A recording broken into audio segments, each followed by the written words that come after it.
morning. Cabinet Leo Smith, Colonel Julian Smith, Charge of Affairs, Bahamian Embassy. Ladies and gentlemen, I am Colonel Kevron Henry, Deputy Force Commander of the MSS, and I would like to make a brief statement. On behalf of the Force Commander, Dr. Otunde, and members of the MSS, we would like to thank you for being with us here today as we welcome our Bahamian colleagues to the MSS. The Commonwealth of the Bahamas has historically been a strong friend, neighbor, and ally to the Republic of Haiti, and the presence of their service personnel here today reinforces that relationship. This Bahamian advanced team brings the MSS total to 4 partner nations under the strong and resolute leadership of the Republic of Kenya.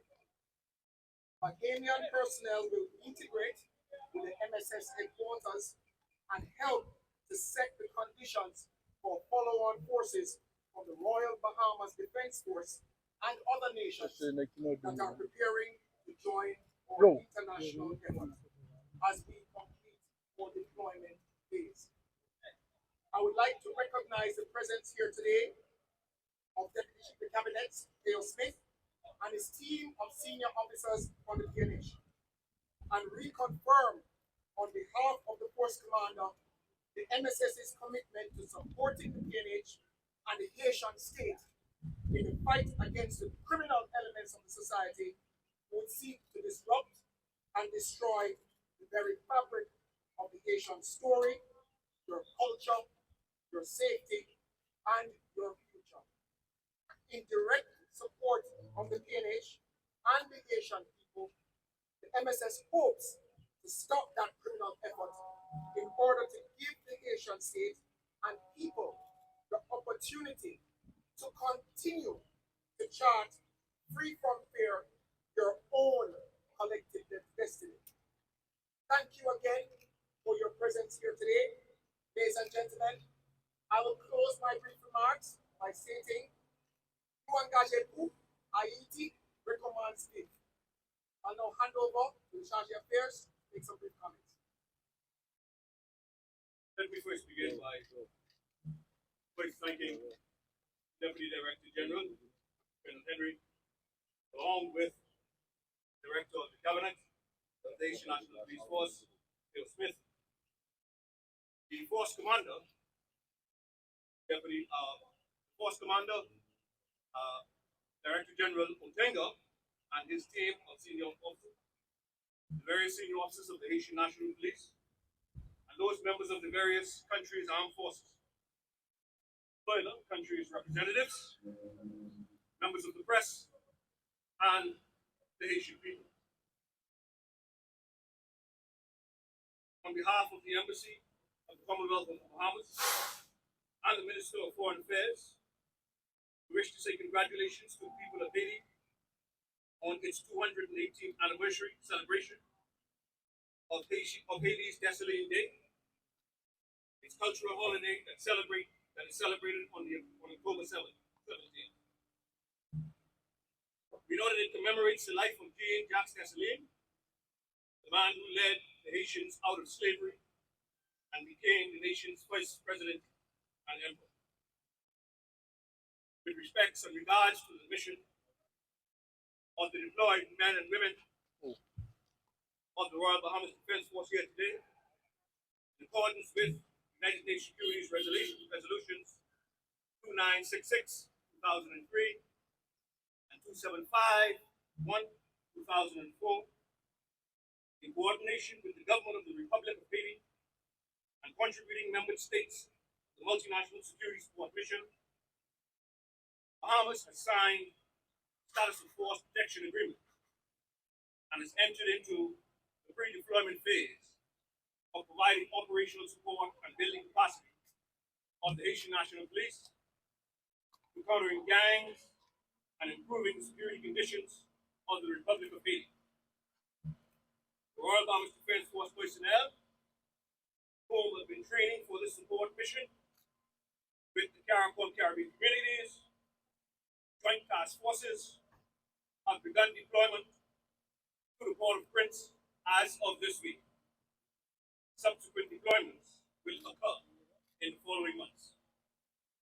The Bahamas views this multinational effort led by Kenya as a demonstration of the African leadership and support of the African diaspora. The mission is about creating the security conditions required for peaceful political transition, which has begun under His Excellency Leslie Voltaire, President of the Transitional Council, and His Excellency Gary Conil, Prime Minister of the Republic of Haiti. Haiti's security is our security. Mission, as guided by the on-ground needs of the force and the multinational security efforts, will focus on these 7 points: maritime patrols, conducting continuous coordinated maritime patrols in the Haitian territorial waters to deter counter threats to maritime. 2, port security, ensuring the safety and functionality of strategic ports in Haiti, facilitating humanitarian aid, economic development, and political stability. 3, preventing illegal migration, implementing measures to prevent illegal migration, ensuring the safety of the Haitian citizens, and preventing human trafficking and unsafe journeys at sea. 4, countering illicit trafficking, disrupting and deterring illicit trafficking activities and networks, including narcotics, weapons, contraband, and to safeguard regional security. 5, intelligence cooperation. The RBDF, as a CARICOM counterpart, will collaborate closely with the CARICOM Joint Task Force and international partners to coordinate efforts, share intelligence, and pool resources for a more effective response. Regional security, enhancing maritime security, countering illicit trafficking efforts, and the mission contributes to the overall security of the Caribbean region, preventing destabilization efforts of illicit activities. 7, supporting political stability. Mission's activities align with the broader efforts to restore political stability in Haiti by creating a secure environment for peaceful political processes to take place and to further support the Bahamas' activities and involvements in CARICOM with its eminent persons group. The Bahamas reiterates the importance of continued sustained financial support from donor countries to ensure that the United Nations Trust Fund is able to fund the MSSM operations until such time as the mission becomes one of peacekeeping.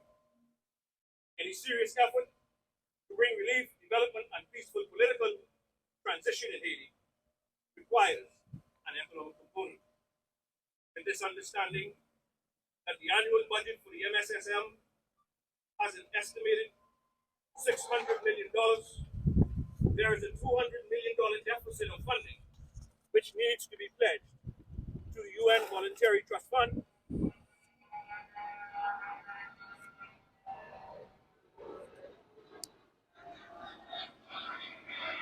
Thus,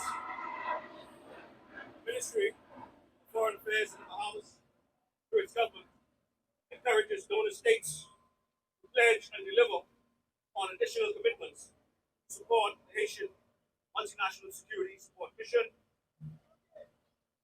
whether it be through the UN Trust Fund, the Caribbean community through CARICOM, or in the form of the direct bilateral aid. We would wish, again, to thank you for being here, to welcome Commander Johnson and the team from the Royal Bahamas Defense Force. Thank you very much.